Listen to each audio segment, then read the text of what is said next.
Good morning and welcome to People's Church. Our community includes UU lifers as well as those just testing the waters of Unitarian Universalism. It includes Jews, Buddhists, pagans, humanists, Christians, and those who are spiritual but not religious. It includes members of the LGBTQ community as well as their allies. It includes physically fit people as well as those of us who are creaking somewhat. It includes introverts, extroverts, people with good voices, people who limit themselves to just sort of humming along quietly. In other words, no matter who you are, how you're packaged, or where you are on your spiritual journey, you are warmly welcomed to People's Church.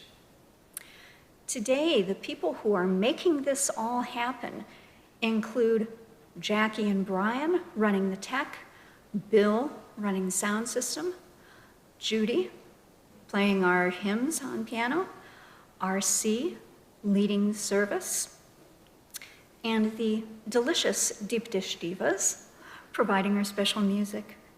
And I'm Kathleen, I'm one of the worship associates here.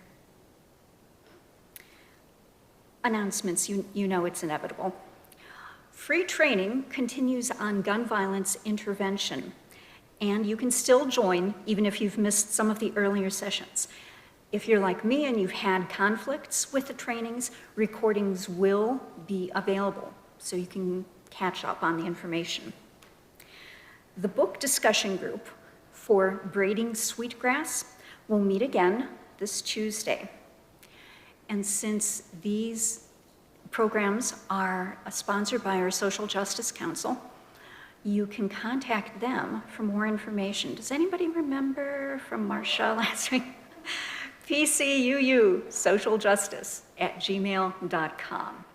And also, if you haven't had a chance to look at your e-weekly from this past Thursday, the information's in there as well.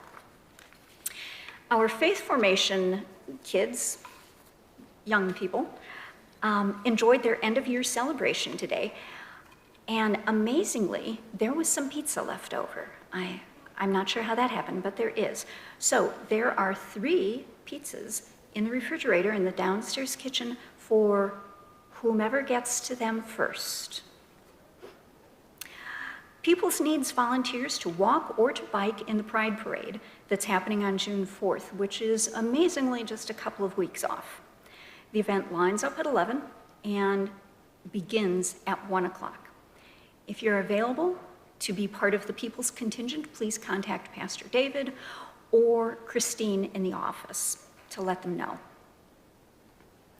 The memorial service for Bruce Alexander is next Saturday at Cedar Memorial at 1 o'clock. The memorial service for Mike Mishak is going to be here at People's Church 3 p.m. on June 10th. Grief is incredibly hard. We've lost 3 people just in the last few months. Bobby Levy, Linda's husband, and Bruce and Mike. If that's just something that needs processing on top of everything else, please know that Pastor David is very much available for when you need to talk. And David has also asked Robin to share a few comments on grief and coping this morning. Robin?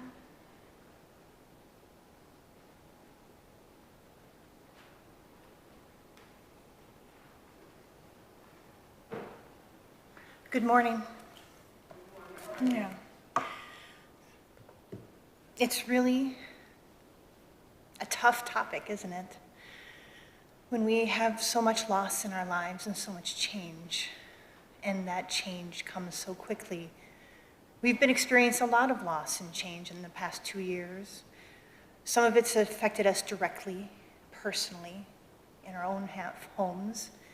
Sometimes it's just with our friends or out there in the ether. In any way, in any event, it always affects us. It impacts us. I wanted to share a few words from a book I have, which of course I did not, bookmark where I wanted to read. My bad. The problem is that when I opened it up before, it just opened to that spot, and I was like, wow. This is from a book called In Memoriam, A Guide to Modern Funeral and Memorial Services by Edward Searle. And he writes, the grief process, or mourning, involves acceptance and reconstruction. Accepting the death of an intimate brings the realization that life will never be the same as it was. Life for the survivors must be remade. It must be reconstructed, often without the linchpin that held that life together. To be understood properly, grief must be seen as a loss for the survivors, the loss of what was normal, routine, comfortable, and secure. A way of life has ended. Grief becomes much more than just grief for the deceased. It becomes grief for the dislocation that this death has caused for the survivor. We grieve not only for the dead person, but also for the death of our lives as they were with that person. If we think about grief as a process that involves reconstructing our lives together, that is a process, that is an activity, that is a calling of community. That is what we are here to do together, is to come together and help us, each of us, reconstruct our lives through all the losses that we experience in our world. Our lives can never be the same, and that can be heartbreaking and tragic and sad. It can also be exciting and liberating and fulfilling, and we have to embrace that contradiction as a contradiction of being human, of the world and the complicated lives that we lead. So I invite everybody to recognize all the small griefs, all the small losses, all the small changes that we experience in our lives, and celebrate and mourn them and reconstruct them. And remember that our lives as a community are to help each other reconstruct our lives to be the most beautiful, fulfilling lives that we can have.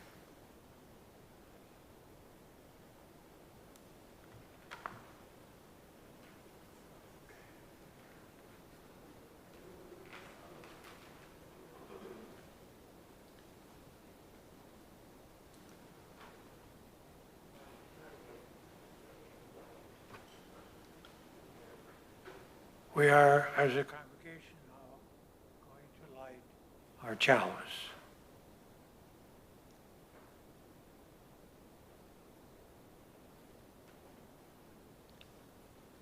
Together, we as a congregation, as a world of living human beings, light a single candle within concentric circles. Its flame draws attention to the two circles that symbolize nature and life for all of us in multiple ways. May it light your way. At this point, we will have the affirmation of this church. So please rise as we together read. Love is the spirit of this church, and service is its law. This is our great covenant, to dwell together in peace, to seek the truth in love, and to help one another. Thank you.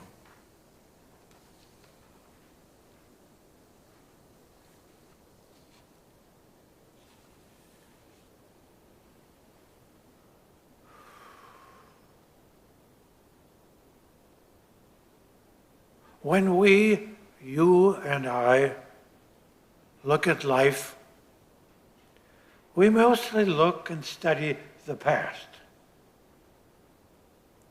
The past covers everything. The future, that's for hoping. The now, right now, that's for us to use. But the very moment we say now, it is gone. It's left. Already it is the past. Gone, no way to bring it back. But for convenience sake, we refer to now as today.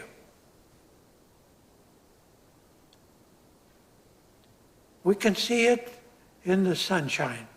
We'll watch a sun ray on a flat surface. You can actually see it slowly moving as time passes. Not backing up, just slowly passing. In today's service, with the aid of your souvenirs and mine, we will take a look at our yesterdays. And in so doing, we now move to the prelude of our program, which involves these three ladies. They're coming forward for their first rendition.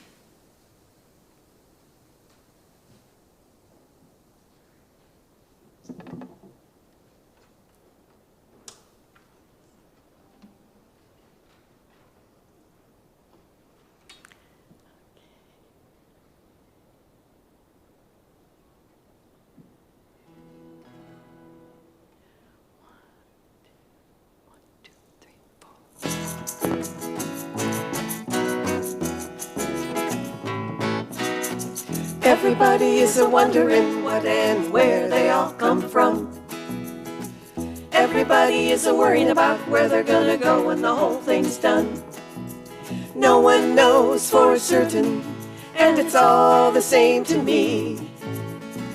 Think I'll just let the mystery be. Some say once you're gone forever, and some say you're gonna come back. Some say you rest in the arms of the Savior if in simple ways you lack. Some say we're coming back in a garden, bunch of carrots and little sweet peas. Think I'll just let the mystery be. Some say everybody is a-wondering what and where they all come from. Everybody is a-worrying about where they're gonna go when the whole thing's done. No one knows for certain, and it's all the same to me. Think I'll just let the mystery be.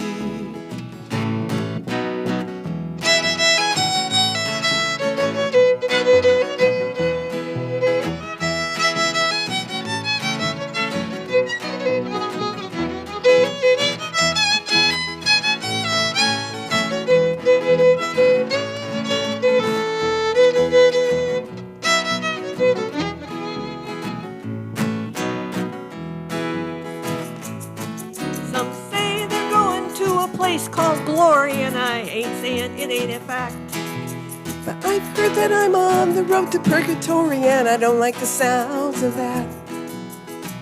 I believe in love and I live my life accordingly. But I just choose to let the mystery be. Everybody is a-wondering what and where they all come from. Everybody is a-worrying about where they're gonna go when the whole thing's done. No one knows for certain, and it's all the same to me. Think I'll just let the mystery be. Think I'll just let the mystery be. Think I'll just let the mystery be.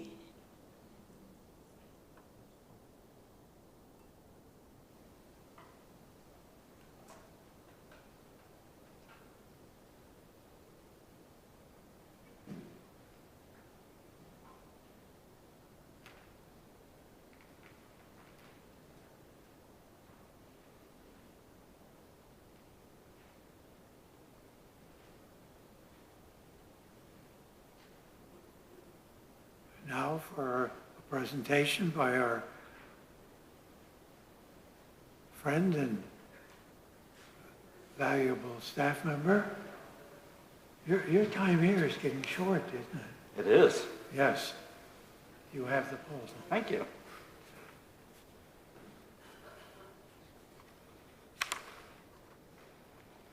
Good morning. My name is Andrea Hawkins Camper, and it has been my privilege to serve you as your interim director of faith formation this past year. As R.C. mentioned, my time with you is growing short. I will be leaving you in June, next month, in a few weeks.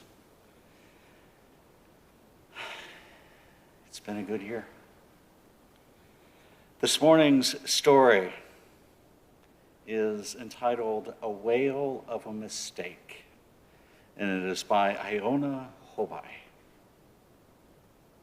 It begins, "Oh, you made a mistake.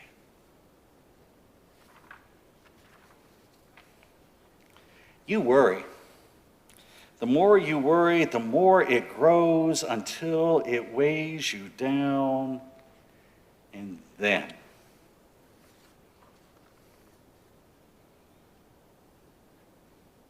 it swallows you whole."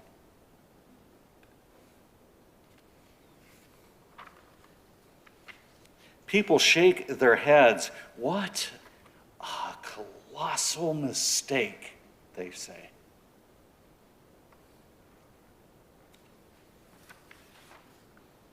You shout, "Leave me alone." But the mistake doesn't listen to you.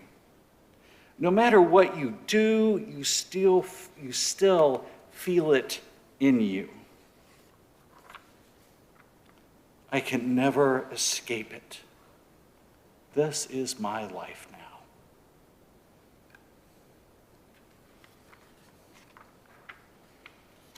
You don't know where your mistake is taking you, but you'll just have to go along for the ride.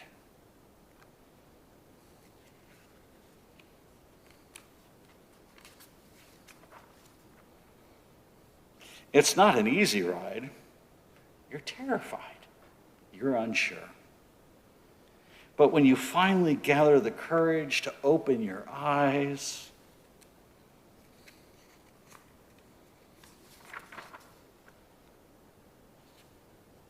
you are surrounded by stars. And those stars are perfect. Or are they? Because you notice that some of them are falling. Are they mistakes now?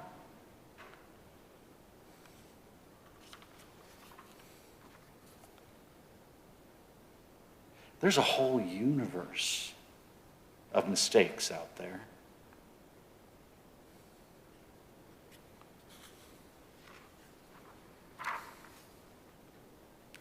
Somehow, your mistake,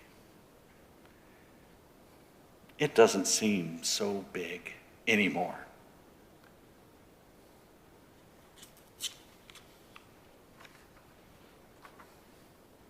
You start moving again, but now you're in control. Even if you're not sure yet of your destination, and when you're feeling brave enough, your mistake, it doesn't stop you. Not anymore. You wave goodbye, and your mistake waves back, fading wave after wave after wave after wave.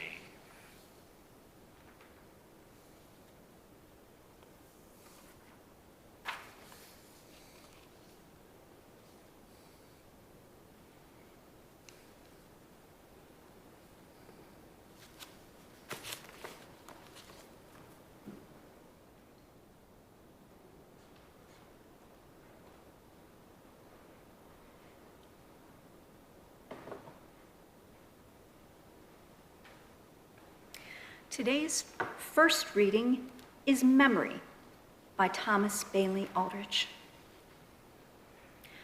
My mind lets go 1,000 things, like dates of wars and deaths of kings, and yet recall the very hour 1 noon by yonder village tower. And on the last blue moon in May, the wind came briskly up this way, crisping the brook beside the road, then, pausing here, set down its load of pine scents and shook listlessly 2 petals from that wild rose tree. Our first hymn is one I have to look up, number 330 in your hymnals if you like, and the words will be on your screen. The arching sky of morning glows.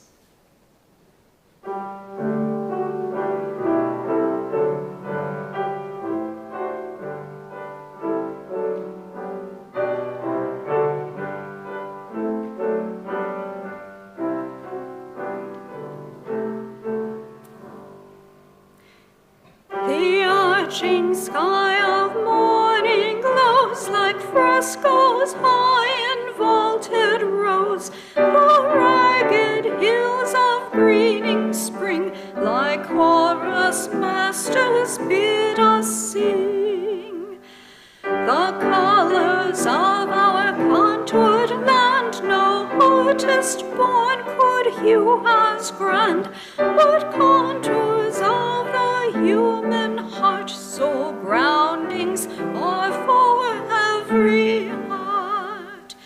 Whenever sounds the sacred sigh beneath this gable of the sky, the forms of art and spirit blend, by craft and morn our hearts transcend. Thanks for remembering to stand up. That makes up for me forgetting. Our second reading is by Edgar Leslie. It's called Among My Souvenirs. There's nothing left for me of days that used to be. They're just a memory among my souvenirs. Some ladders, sad and blue, a photograph or 2. I see a rose from you among my souvenirs. A few more tokens rest within my treasure chest, and though they do their best to give me consolation, I count them all apart. And as the teardrops start, I find a broken heart among my souvenirs. I count them all apart, and as the teardrops start, I find a broken heart among my souvenirs.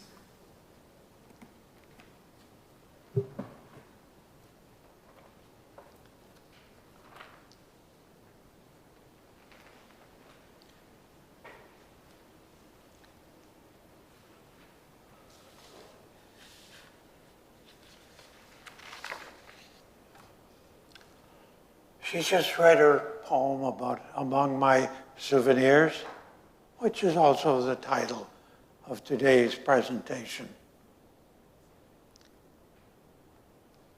Souvenirs. We all have them. We all have them. A souvenir is a memento that was given to you or you kept, an item in your collection. That covers most of the souvenirs in your possession and in mine. something that has a special meaning of value to us. It draws attention to our past. Are you a keeper? Are you a person that keeps those things? I imagine you have a few things laying around, sitting around, hanging around, that you consider a souvenir, a memento. I think most of us do. I'm only sorry that you can't share them with us today. Don't worry, I've got a few to do that for you. But your mementos are really for you. Even though you may have visitors and people you want to show them to, but most of the time, the souvenirs are yours to keep. How long? That's another situation. But anyway, as we go through life, we accumulate them.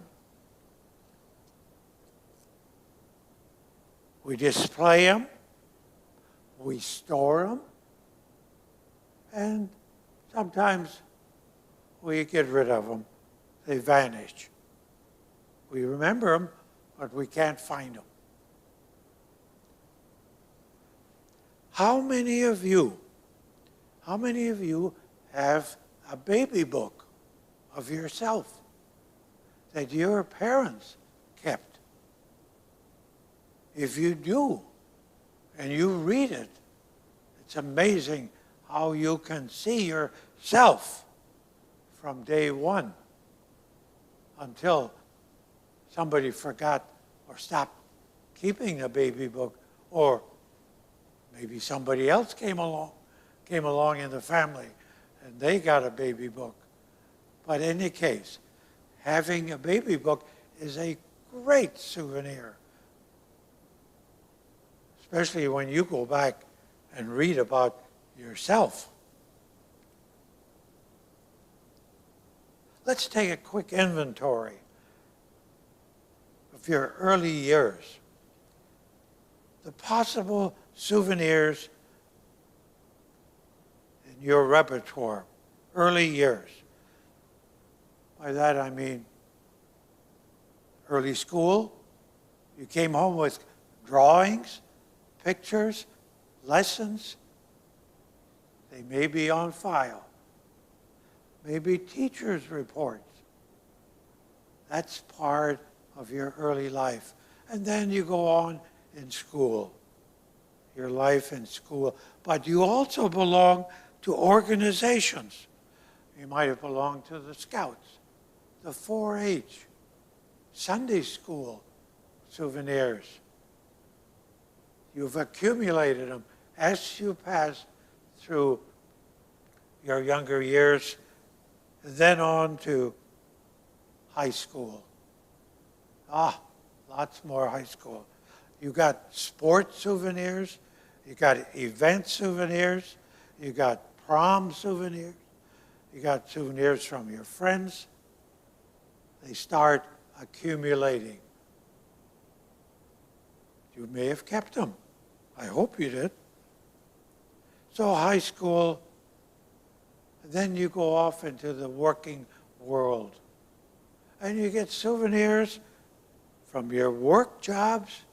You get souvenirs from trips you take, from vacations you're on, from vehicles you've owned.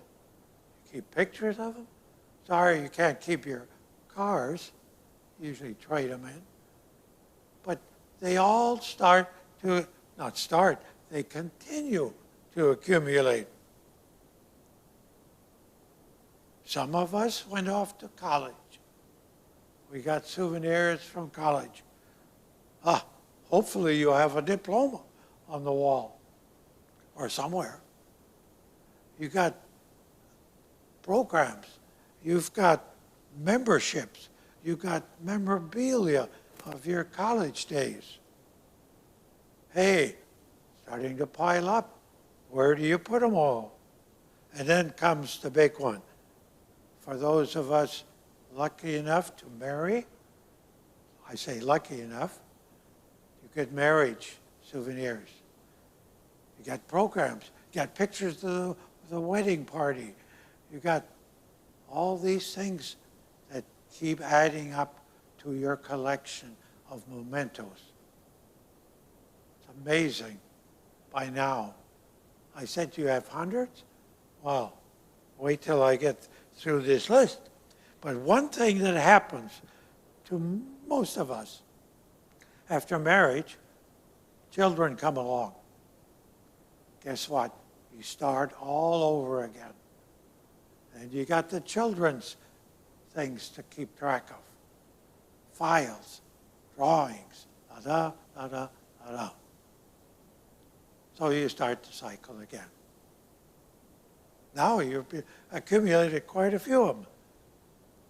By the way, did you know that when the first child comes along, you take a lot of pictures? By the time the last child comes along, the ratio of pictures are about 10 to 1.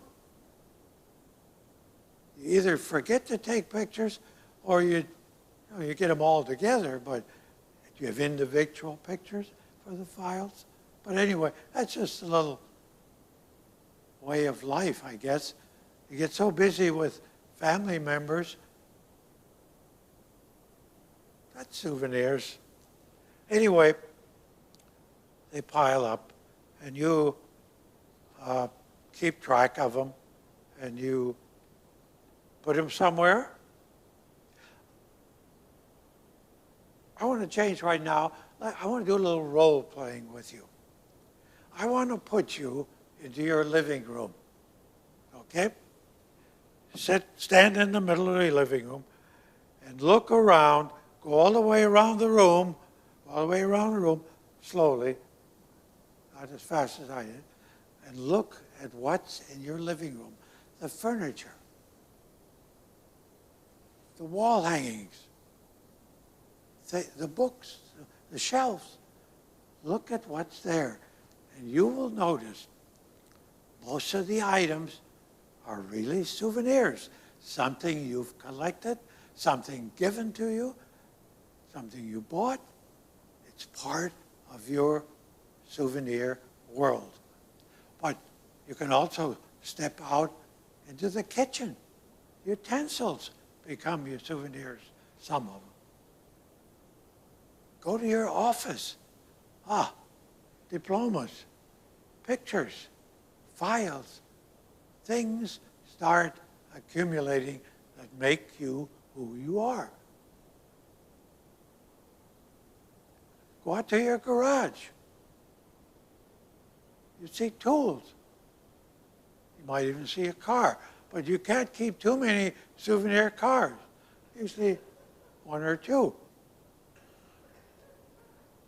So all of these things make you who you are. I want to get back to photographs. That is an easy thing to store and find, especially nowadays when you have slides and home movies and all these new modern way of cataloging and storing photographs. As a genealogist, I have a quick bit of advice for you. Please, turn them over and write on the back. Please. Write in what's in the picture. Put the date on it. Name the people. Frustrating getting many pictures and people don't know who they are. Do your job, I'll do mine. Write on them. Okay. Oh, I forgot the holidays. Oh my goodness, how you can get souvenirs. Decorations. Your tree decorations. Most of them are souvenirs that you got one way or another and they start accumulating. Ornaments, decorations, it's part of your souvenirs. Oh, let's talk about religion for a moment. Many of us come from families that have family Bibles. They may be pretty big books. They may be heavy. They may never be carried anywhere from where they're laying. But that's a family souvenir. In that old-time Bible, there may be a page or two that involve the family tree. There is where you see, hopefully, previous generations kept track of who's on first, who's on second, family tree, how it grows. That's an important souvenir that you better pass on to the next generation. It's not a kind of Bible that you read out of. You might. But basically, it's a historical book of your family. That's an important souvenir, your entire family tree. Most of us have books, lots of books. Where they come from depends. But the books are each single book has a story to tell. Besides what's in the book, it's the book itself. Where you got it, who gave it to you, whatever the history of the book is itself. Along with books comes papers, files, letters, music, journals, tapes. All of these are history of whatever you're storing. And in those files, I got several drawers of them, are records, military records, memberships, historical records. They're all important. They're important to you now. They're more important in the near future, in generations to come.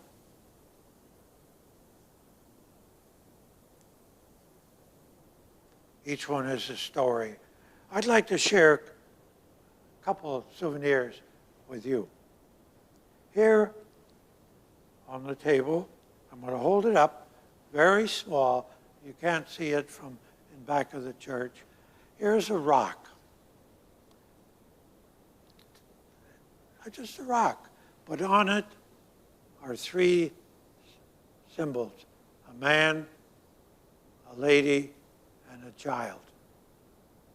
This rock is worthless, but it's valuable too. This rock was given to me by one of my clients. I was a counselor in a drug and alcohol center. The client, her name was Annie. She gave me this before she left. She gave me this, and I've kept it since 1984, or somewhere in there, 74, I can't remember. She gave me this rock.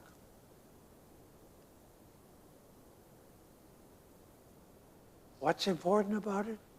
She introduced me, as my client, she introduced me to the Baha'i faith. Now, I didn't become a Baha'i faither, but she introduced me to it. I, in turn, introduced it to my daughter, my oldest daughter. She, in turn, introduced it to her brother and sister. Now, my three children are Baha'i faithers because of the rock that was given to me. Annie had her problems. One of the problems she had, she was carried drugs from one place to another. But before she died, before she left, she was still living, she gave me her book listing all of her drug movements. Just secondary item. a year or some years later, turned that book over to the authorities for their records. But anyway, that's one thing. Another little another little item is a souvenir. There's my coin purse. Yeah, there's a few coins in there. But there's something else in my coin purse. Again, very small. You can't see it. But there is a standard flat washer. Value, nothing. But I have been carrying this item in my coin purse for the last 38 years. Why is this washer important? I'll tell you why. On the 28th of, 28th of April, 1984, I drove from Iowa to Pascagoula, Mississippi. Why? The commanding officer of the USS Iowa battleship invited me to come for the recommissioning ceremony of the battleship. Of course, I went aboard, walked around the deck. See, deck, we didn't walk on the floor. Navy people walk on deck. While I was walking around, there lay the washer. I picked it up, put it in my pocket. It's been in my pocket now those 38 years. It's a souvenir to remind me of a battleship named after our state. And finally, another sample I want to share with you of my souvenirs. Aha! A baseball. Not this baseball. This is symbolic baseball. The baseball that I have in my possession, actually it's not in my possession. It's sitting in a safe deposit box in a bank. Why? Because the other baseball is so valuable. Why is it valuable? Because it is a 1929 New York Yankees baseball autographed. By who? Babe Ruth, Lou Gehrig, and 8 other members of the New York Yankees baseball team. It's so valuable, I don't even see it. But I remember it. Okay? Now, I could have bought it here, but I didn't want a police escort. Why? Well, if you watch Antique Roadshow, people bring them in, somewhere between $25,000 and $30,000. That's a valuable souvenir. I know it, but I thought I'd at least let you see a symbolic. So those souvenirs are in my possession. I bet you're starting to think of yours. Some of the things that are really important in your life. And will stay that way.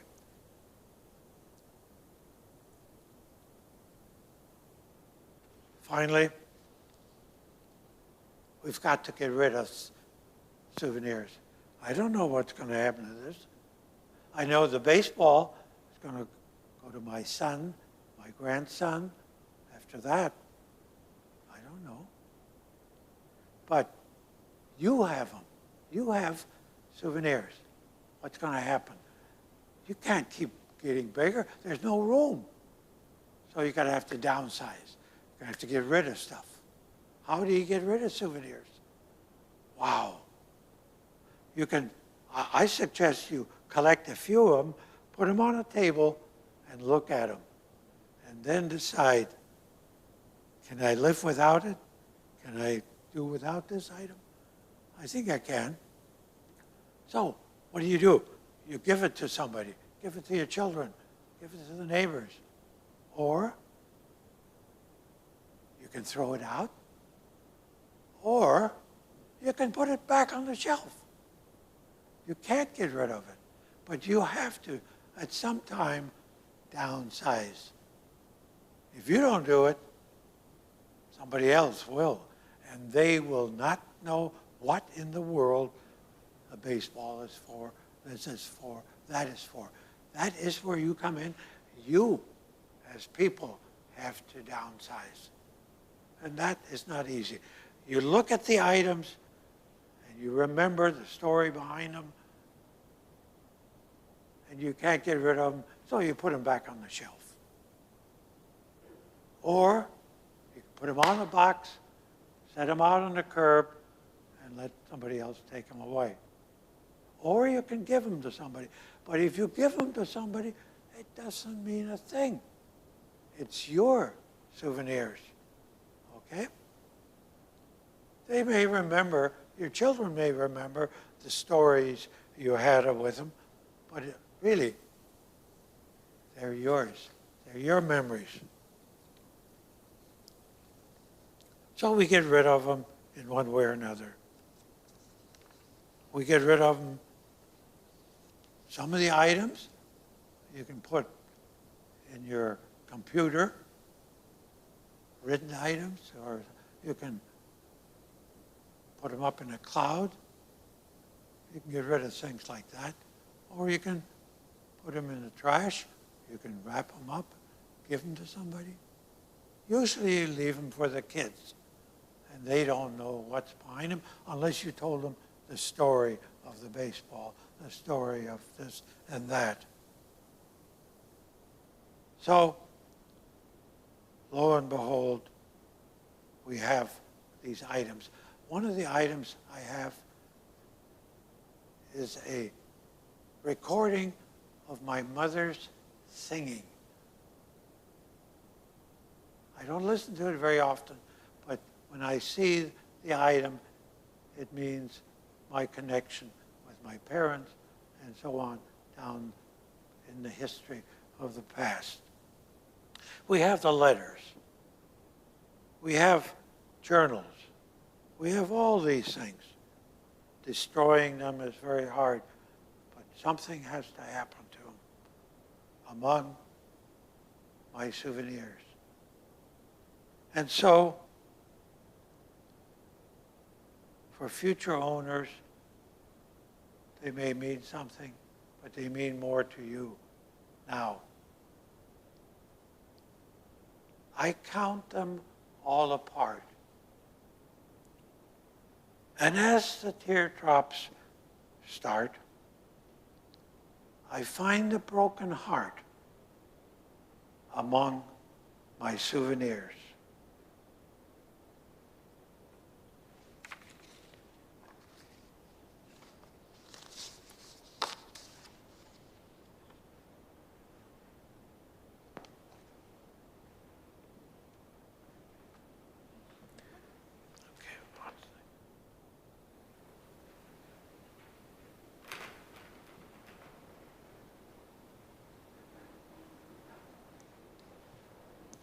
At this time, I would like all of us to draw upon not our souvenirs, but ourselves.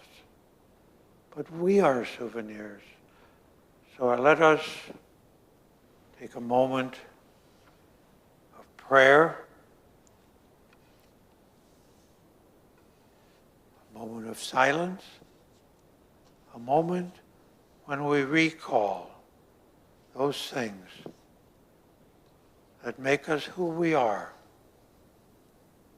In so doing, let us take a moment of meditation, of silence within ourselves.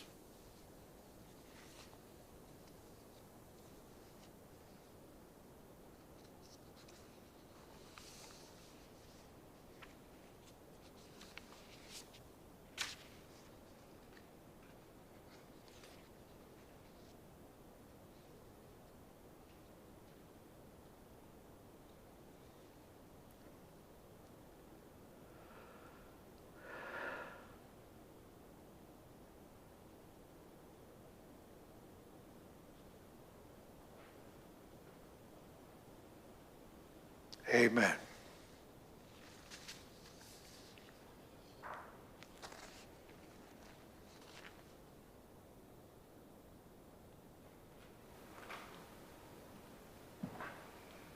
I invite you to stand, if that suits you, for our final hymn, number 331, Life is the Greatest Gift of All.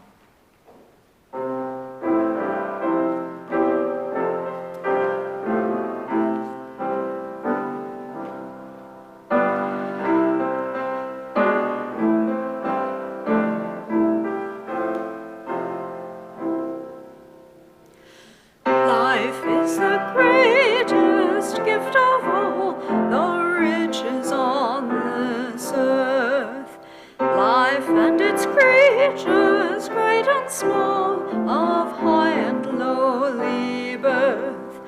So treasure it and measure it with deeds of shining worth. Mind is the brightest gift of all, its thought no barrier mars. It seeks creation's hidden plan, its quest surmounts all bars. It rains the wind, it chains the storm, it weighs the outmost stars. We are of life, its shining gift, the measure of all things. Up from that dust our temples lift, our vision soars on wings. For seed and root, for flower and fruit, our grateful spirit sings.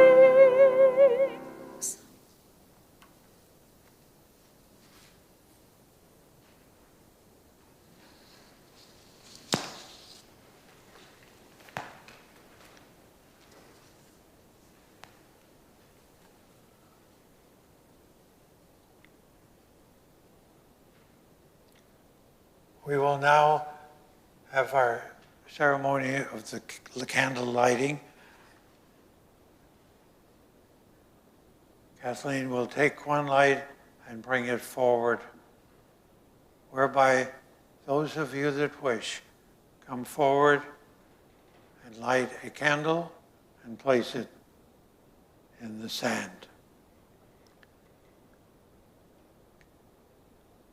To commemorate the past and the present, we invite you to come forward and light a candle if you wish. Thank you.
Now's the time when we take up our offering to further the work of this church.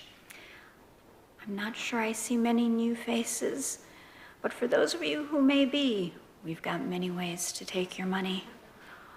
You can send a check here to People's Church. You can go to our website, and in the upper right corner, there is a Donate Now button. You can use the Vanco mobile app if you love your technology.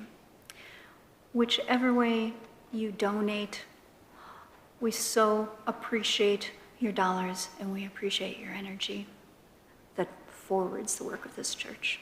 Thanks.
We will now extinguish our chalice.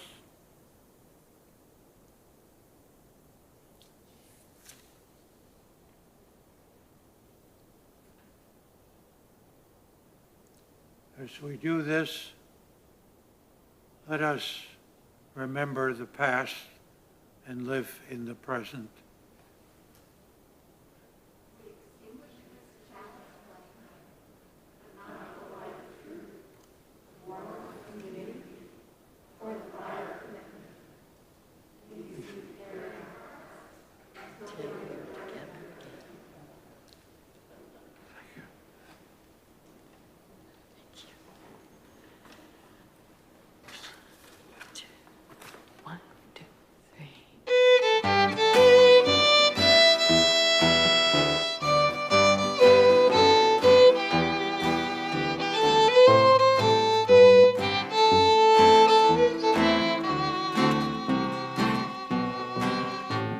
Love, love, love. Love, love, love. Love, love, love.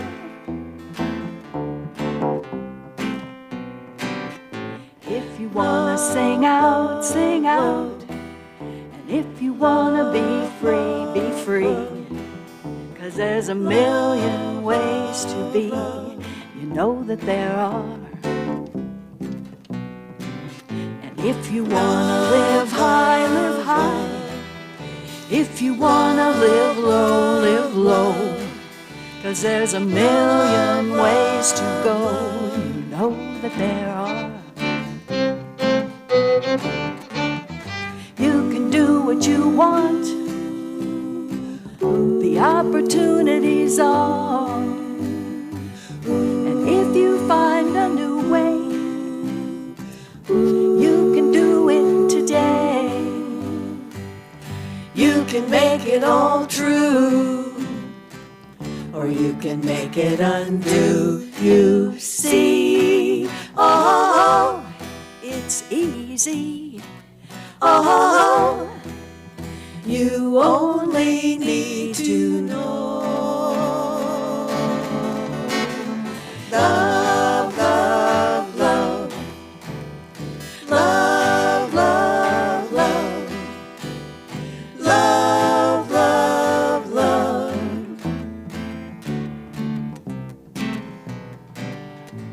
There's nothing you can do that can't be done.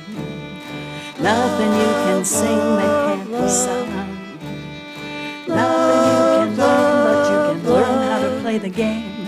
It's easy. There's nothing you can know that isn't known. Nothing you can see that isn't shown. Nowhere you can be that isn't where you're meant to be. It's easy. All you need is love. All you need is love. All you need is love, love. Love is all you need. All you need is love. Everybody. All you need is love. All you need is love, love. Love is all you need. Love, love, love. Love is all you need. If you wanna say yes, say yes. Love is all you And need. if you wanna say no, just say no. Love is all you need. We love you, yeah, yeah. Love is yeah. all you need. Love, love, love. Love is all you need.